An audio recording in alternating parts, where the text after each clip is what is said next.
ह्या पोराला 5 रुपयामध्ये डॉक्टर सेट लागला आणि ह्या पोराला 5 रुपयामध्ये बंदूक लागली. तर आपण आपल्या शॉपमध्ये लकी ड्रॉ आणलेले 5 रुपयामध्ये. याच्यामध्ये खूप काय काय होतं आणि असे आपण 2 पॅकेट आणले. तर हा पोरगा स्टार्टिंगलाच आला आणि याला पहिल्याच बारीमध्ये 12 नंबरचा लकी ड्रॉ लागला.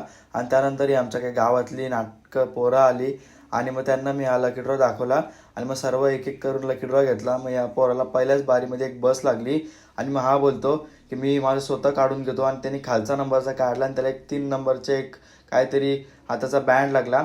मग सर्व बोलतात का मी आमचा काढून घेतो. मी आपला धंदा पण एकदम चांगला चाललेला आणि मग या पोराला एकदम चांगला आणि एकदम टॉपचा 1 नंबर लागला आणि 1 नंबरला बंदूक होती आणि तीच सगळ्यात भारी होती या लकी ड्रॉमध्ये. मग मी त्याला बंदूक काढून दिली आणि मग सर्व पोरं खालचं लकी ड्रॉ काढत होतं, कारण त्यांना समजलेला की खालतीच काय ना काय लागणार आहे, वरती काही लागत नाही. आणि हा पोरगा एकदम पलत सुटला, कारण त्याला 15 नंबरचा एक डॉक्टर सेट लागला. तो होता पोरींचा, पण लागला त्याला तर तो झाला माचो मॅन. आणि जर तुम्हाला अशा अजून व्हिडिओ बघायचे असतील तर व्हिडिओला सबस्क्राईब करा आणि पार्ट 2 साठी सबस्क्राईब करा.